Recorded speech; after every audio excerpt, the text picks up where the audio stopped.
est tout juste 19h heure d'Alger. Vous regardez Al24 News. Heureuse de vous retrouver pour l'édition de ce jeudi 13 août. Tout de suite les titres de l'actualité.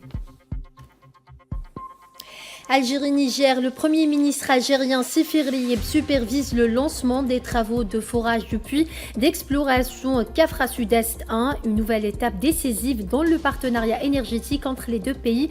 Les détails dans ce journal.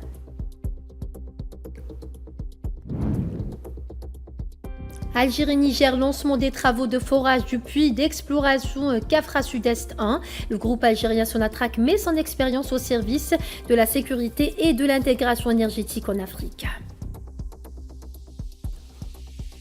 Escalade au Moyen-Orient, le ministre iranien des Affaires étrangères Abbas Araghchi dénonce les erreurs de calcul de Washington. Araghchi pointe du doigt une faiblesse des renseignements. Et puis l'agression sioniste contre Gaza encore et toujours. Le bilan s'alourdit à 73 389 martyrs et 174 266 blessés.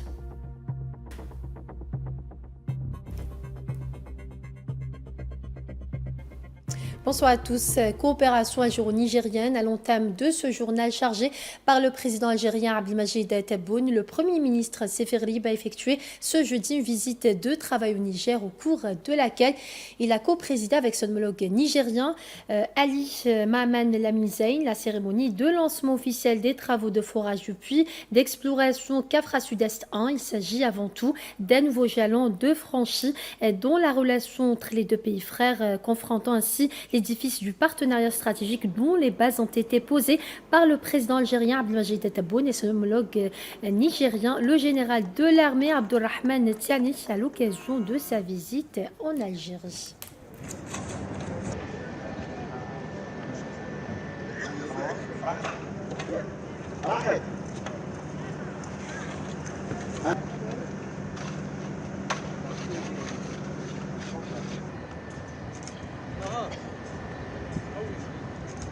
Les membres du gouvernement, Excellences Mesdames et Messieurs, les membres du corps diplomatique ainsi que les représentants d'Agadez, Messieurs les directeurs généraux général de Sinpex Niger, Messieurs les...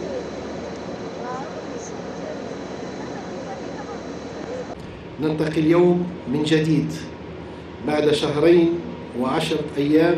Nous nous trouvons aujourd'hui 2 mois et 10 jours après l'inauguration de la centrale électrique de Niamey pour poser ensemble une nouvelle pierre à l'édifice de notre partenariat stratégique fondé par Monsieur le Président Abdelmadjid Tebboune et son frère, son Excellence, le Président Abdurrahman Tiani. À l'occasion de sa visite historique en Algérie, cette vision stratégique intégrée s'est concrétisée dans un plan d'exécution à la suite de la tenue de la 2e session de la grande commission mixte algéro-nigérienne en mars dernier. En application de ce qui a été convenu, nous assistons aujourd'hui au nouvel élan du projet du champ pétrolier de Kafra à travers le lancement des travaux de forage de ce puits dans le cadre d'opérations d'exploration approfondies visant à mieux évaluer le potentiel pétrolier de ce champ prometteur en vue des phases de développement et de production. Il est attendu que les résultats de cette campagne d'exploration ouvrent de nouvelles perspectives, répondant à nos aspirations communes en permettant à la République du Niger de valoriser ses ressources naturelles et de renforcer sa production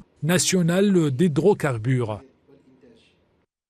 Ce projet stratégique résulte de grands efforts techniques et d'une logistique complexe marquée par l'acheminement réussi d'un équipement de forage depuis l'Algérie jusqu'au site de Kafra.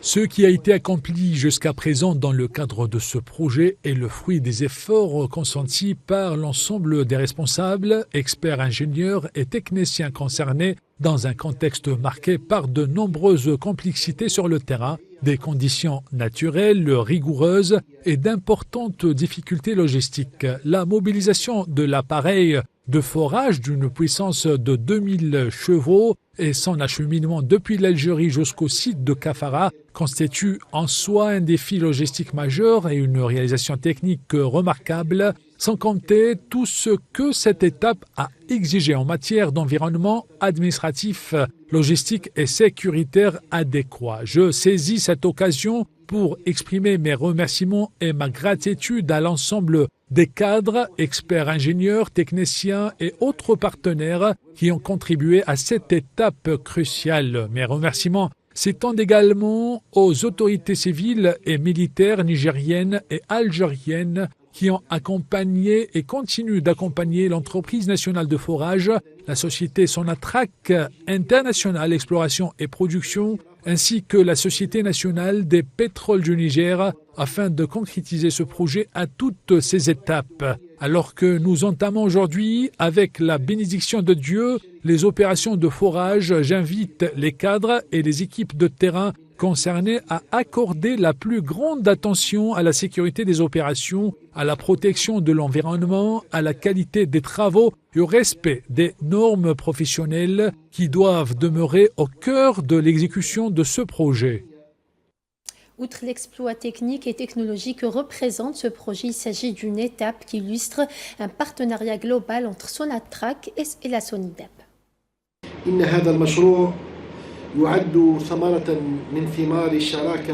Ce projet est l'un des fruits du partenariat multiforme entre le groupe Sonatrach et la Société nationale des pétroles du Niger, qui couvre les domaines de la recherche, de l'exploration, du développement et de la production, en plus des services de forage, de raffinage, de pétrochimie ainsi que la distribution et la commercialisation des produits pétroliers, sans oublier la formation, le transfert de technologies et le renforcement des capacités. Dans ce cadre, nous pouvons citer à titre d'exemple l'accompagnement par le groupe Sonatrach de la société nigérienne SONIDEP dans la commercialisation de son pétrole brut, ainsi que le renforcement de l'expertise de ses cadres et de leur capacité de négociation pour la valorisation de leurs ressources pétrolières. L'Algérie s'engagera également dans les grands travaux de maintenance de la raffinerie de Zinder et poursuivra l'évaluation de nouveaux blocs pétroliers au Niger, notamment le bloc de Bilma. Notre ambition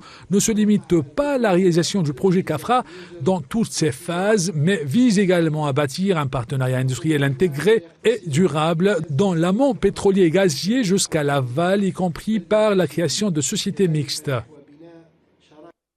Toujours selon le Premier ministre algérien, ce partenariat aura pour objectif de développer les compétences nigériennes dans l'industrie pétrolière.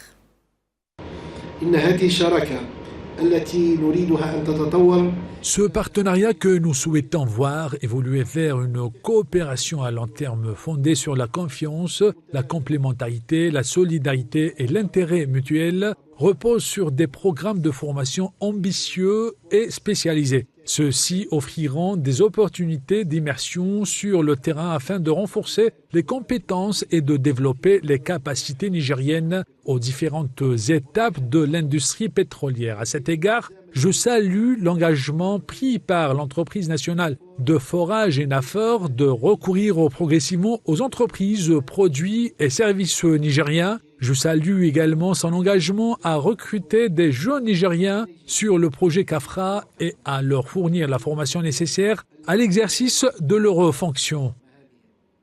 Ce modèle de coopération énergétique équilibré entre l'Algérie et le Niger s'inscrit dans la vision du président algérien Abdelmadjid Tebboune.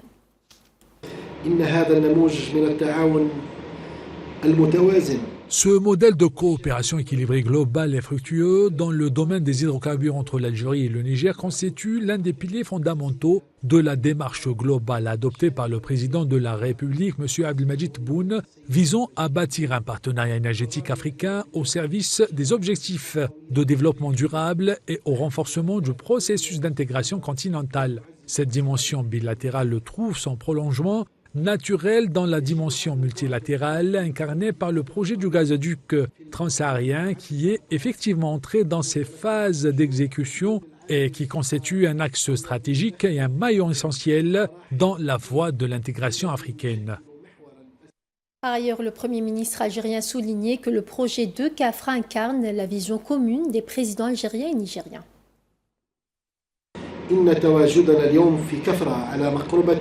Notre présence aujourd'hui à Kafra, à proximité de la bande frontalière entre les deux pays, est dans une région située au carrefour de l'Afrique du Nord, de l'Ouest et centrale, revêt des significations essentielles quant à la vision stratégique commune du président Abdelmadjid Tebboune et de son frère le président Abdelrahman Tiani, une vision fondée sur la promotion du rôle des zones frontalières pour en faire des espaces de coopération et de développement conjoint ainsi qu'un pilier fondamental pour renforcer la sécurité et la stabilité dans l'ensemble de la région du Sahel. Une vision selon laquelle les atouts de la renaissance économique en Afrique résident dans les bras des enfants de ces peuples et dans les capacités propres et complémentaires de ces pays, et non dans une dépendance excessive vis-à-vis de l'extérieur.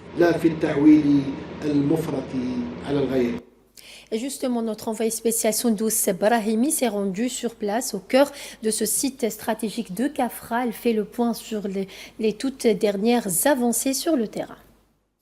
Lors de cette visite effectuée par le Premier ministre algérien Sifir Rieb ce matin ici à Agadez, à 80 km seulement ou 85 km seulement de la frontière algérienne avec son homologue nigérien, Sifir Rieb est venu donc pour inaugurer ce site pétrolier, un site effectué et construit complètement par la main-d'œuvre algérienne et le savoir-faire de Sonatrach et de ses techniciens, ses ingénieurs. C'est la société ou plutôt la filiale Inafor qui a donc accompli tout ce travail. On parle d'une base de vie qui peut accueillir plus de 300 personnes dans les meilleures conditions. Et on parle donc essentiellement aussi de ce puits de pétrole qui est prêt à l'emploi et dans la société, encore une filiale de Sonatrach International qui opère ici au Niger. On parle donc de Sifex, la société pétrolière qui va venir à partir d'aujourd'hui extraire du pétrole. Il faut savoir que cette région ou cette zone est très riche en ressources naturelles et surtout en pétrole. Sifir Rieb donc s'est félicité de tout ce travail accompli en seulement 2 mois selon lui et il a aussi mentionné que ce projet vient pour renforcer une stratégie, une politique établie par le président de la République Abdelmadjid Tebboune pour renforcer la coopération entre les pays africains et la coopération en particulier entre Niamey et Alger. Le groupe énergétique algérien Sonatrach et la société nigérienne Sonidep ont donc lancé ce jeudi 13 août une nouvelle phase d'exploration sur le permis de Kafra au Niger. 4 puits seront forés par Enafor, filiale de Sonatrach, afin de mieux évaluer les réservoirs et le potentiel de production.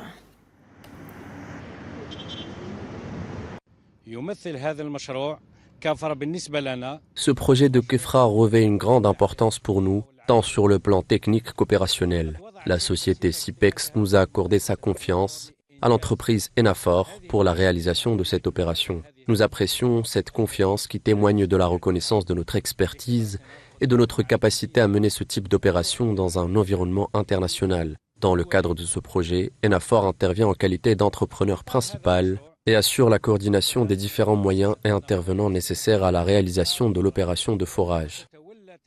Nous avons également mobilisé plusieurs filiales du groupe Sonatrach, notamment l'entreprise nationale des services au puits, dans le domaine des services au puits, ainsi que l'entreprise nationale de géophysique pour les prestations relevant de son domaine d'expertise.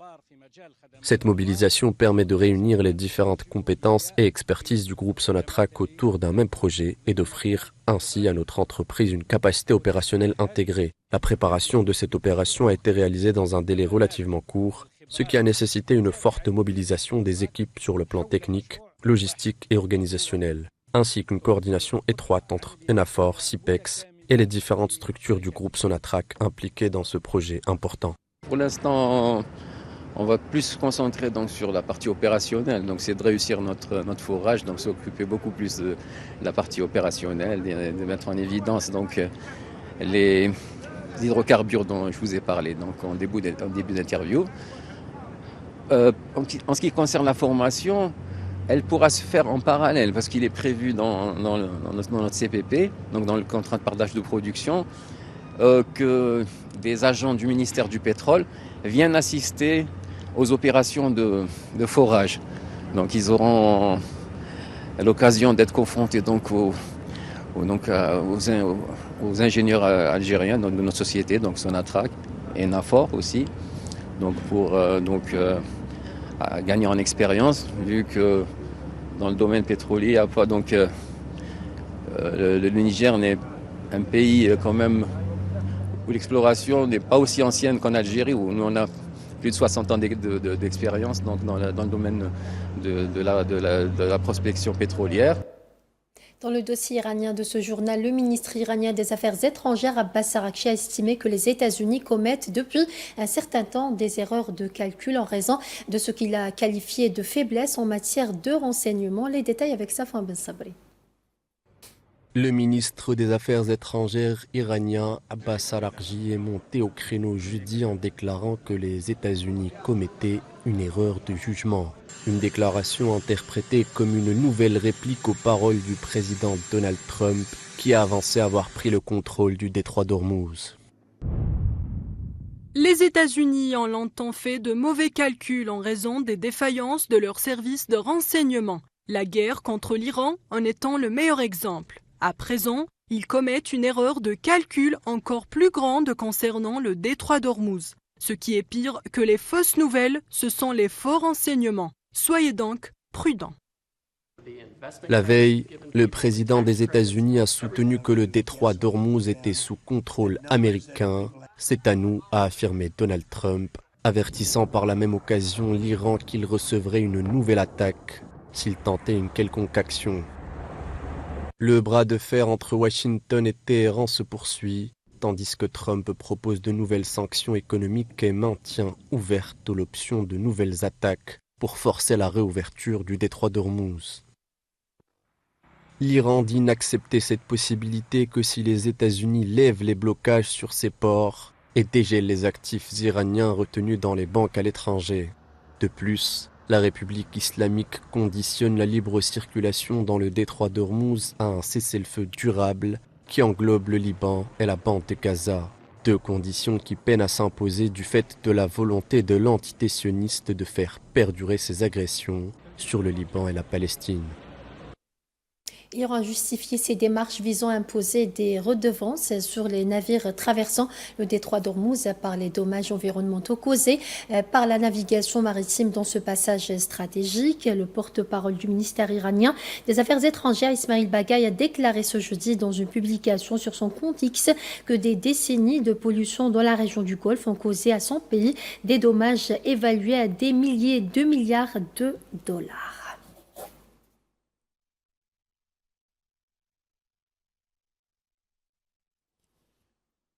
Et la Commission de la sécurité nationale et de la politique étrangère du Parlement iranien a annoncé qu'un plan de ce qu'elle a qualifié d'ennemi visant à lancer une attaque terrestre contre l'Iran avait été mis en échec.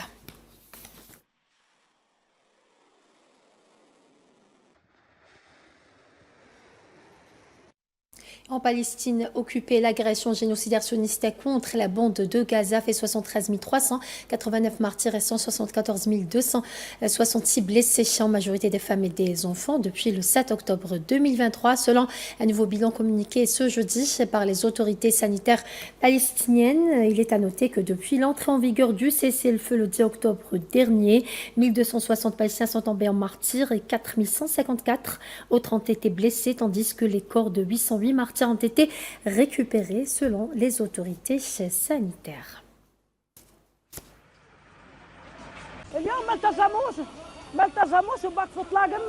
Aujourd'hui, ils n'ont pas respecté le cessez-le-feu. Chaque jour, ils nous trahissent. Nous n'avons plus aucun respect pour eux. Il ne nous reste que l'espoir en Dieu. Mais aujourd'hui, après 14 jours de trêve, ils avaient dit que la trêve devait durer 14 jours. Où est-elle? Je veux savoir où elle est. Mon frère, explique-moi où est cette trêve. Mon message aux médiateurs, aux pays arabes et au Conseil de paix qui nous a trahis jusqu'à présent et qui continue de le faire est le suivant. Nous ne voulons ni Conseil de paix, ni pays arabes, ni personne d'autre. Nous nous gouvernons nous-mêmes. Cessez simplement les combats et respectez le cessez-le-feu que vous avez instauré. Voilà notre message.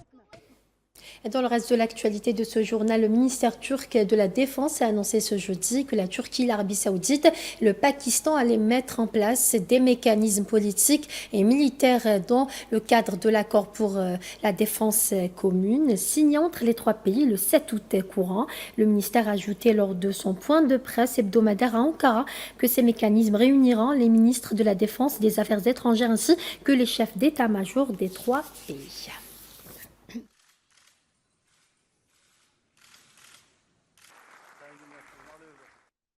Le porte-parole du gouvernement mauritanien, El Hussein Ould Madouf, a confirmé que 35 citoyens mauritaniens sont rentrés au pays hier, mercredi, à bord d'un avion privé en provenance du Mali. Cette opération a été menée conformément aux directives du président Mohamed Ould Cheikh Al Ghazouani, reflétant son engagement en faveur de la sécurité et de la dignité des citoyens.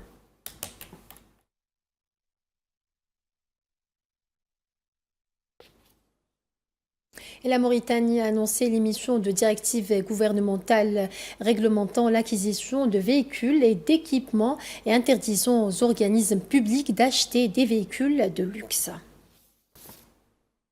2024 qui ont été donnés aux gars. En tout cas, 2024, 2025, 2026, aucune voiture n'a été payée par le gouvernement pour les distribuer dans les administrations. Et comme il a dit, il y a une circulaire suite aux instructions du président de la République, une circulaire du Premier ministre qui date à peu près de 10 mois pour poser les règles d'acquisition. Il faut que ce soit absolument une nécessité.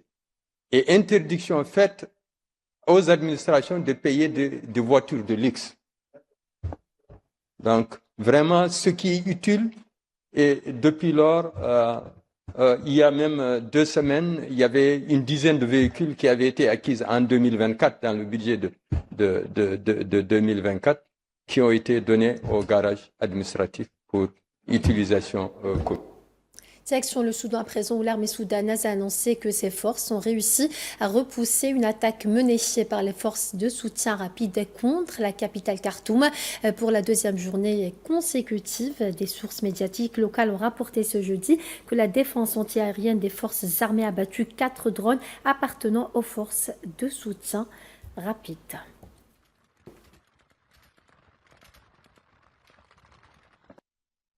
En République démocratique du Congo, l'épidémie d'Ebola atteint un niveau alarmant avec 4 566 cas confirmés et 2128 décès signalés par les autorités sanitaires du pays. L'épidémie qui fait rage dans le pays depuis plusieurs mois est en passe de dépasser celle de 2014 et 2016 en Afrique de l'Ouest au rythme actuel. En effet, ce qu'a déclaré le directeur général de l'Organisation mondiale de la santé.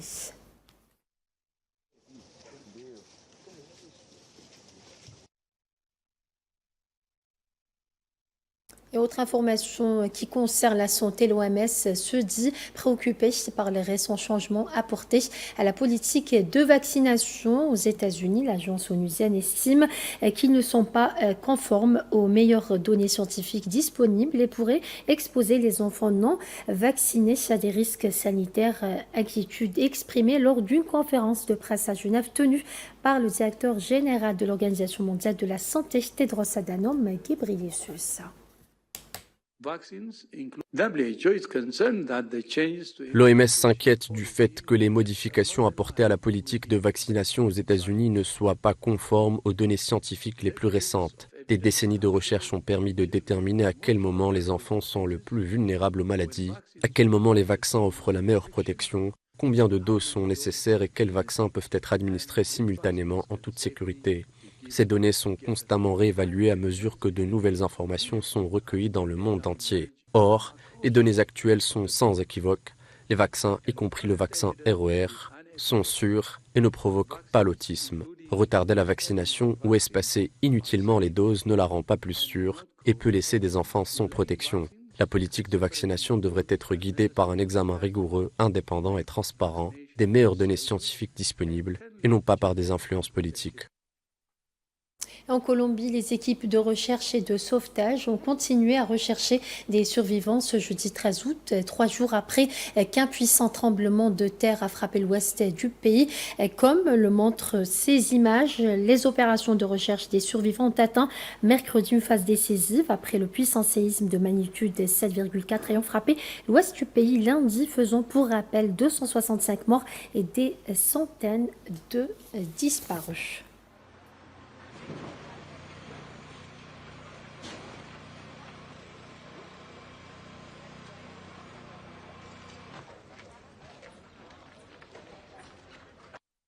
Sport avant de clôturer ce journal, le président du comité olympique et sportif algérien Abderrahmane Hamad a dévoilé les détails de la participation algérienne à la 21e édition des Jeux méditerranéens prévus dans la ville italienne de Tarente. Lors d'une conférence de presse tenue au siège du comité, Hamad a précisé que la délégation algérienne sera composée de 248 athlètes, dont 151 hommes et 97 femmes, représentant 27 disciplines, sous la supervision de 22 fédérations, en plus de 77 officiels et 10 arbitres.